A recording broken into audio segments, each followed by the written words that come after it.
মার্কিন president Donald ট্রাম্পের সাথে ইসরায়েলের প্রধানমন্ত্রী বেনিয়ামিন নেতানিয়াহু যখন বৈঠকে ব্যস্ত, ঠিক তখনই মধ্যপ্রাচ্যের মার্কিন ঘাঁটিতে শক্তিশালী ক্ষেপণাস্ত্র হামলা চালিয়েছে ইরান। যদিও জর্ডানের আকাশ সীমায় বেশ কিছু ব্যালিস্টিক মিসাইল ধ্বংসের দাবি করেছে যুক্তরাষ্ট্র। সব মিলিয়ে বর্তমানে চরম উত্তপ্ত অবস্থায় রয়েছে মধ্যপ্রাচ্য। বিস্তারিত ডেস্ক রিপোর্টে।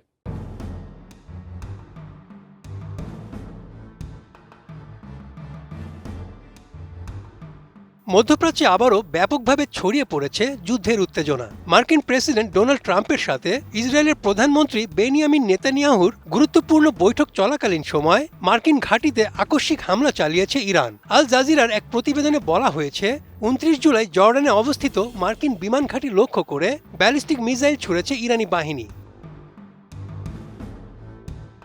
মার্কিন সেন্ট্রাল কমান্ড বা সেন্টকম এক বিবৃতিতে দাবি করেছে তারা ইরানের এই অতর্কিত হামলা রুখে দিয়েছে। জর্ডানের রাষ্ট্রীয় সংবাদ সংস্থা বলছে তাদের আকাশে অন্তত 5টি ক্ষেপণাস্ত্র ধ্বংস করা হয়েছে। আর আইআরজিসি দাবি করেছে মার্কিন আগ্রাসনের প্রতিবাদে চলমান হামলার ধারাবাহিকতায় এই অভিযান চালানো হয়েছে। উন্নত মানের কাঁচামাল আরআইএল অ্যাঙ্গেল এন্ড চ্যানেল, এখন কাঠের দিন শেষ, আরআইএল এর বাংলাদেশ। আল জাজিরার প্রতিবেদনে আরও বলা হয়েছে এটি কোনো পাল্টা জবাব নয়, বরং ইরানের এক ধরনের আগাম হামলা। জর্ডানে মার্কিন কমান্ড সেন্টার লক্ষ্য করে এই আক্রমণ পরিচালনা করা হয়। মার্কিন সেনাবাহিনী এটিকে ইরানের একটি সারপ্রাইজ অ্যাটাক বা আকস্মিক হামলা হিসেবে বর্ণনা করেছে।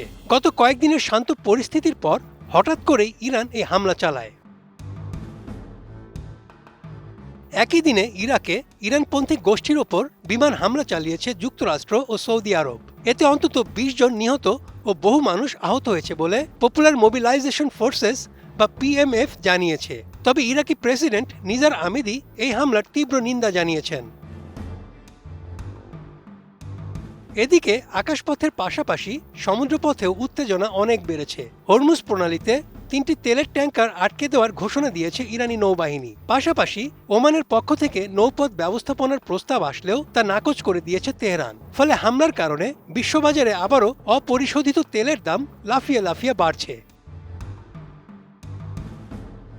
বিশ্লেষকরা বলছেন আলোচনার টেবিলে নিজেদের গুরুত্ব বোঝাতে ট্রাম্পের বৈঠকের সময়টি বেছে নিয়েছে ইরান। তেহরানের ধারণা আলোচনার অজুহাতে ও আড়ালে বড় ধরনের যুদ্ধের প্রস্তুতি নিচ্ছে Washington.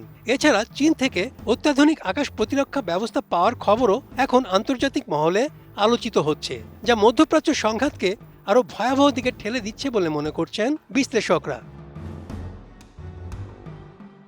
Desk report, ATN news.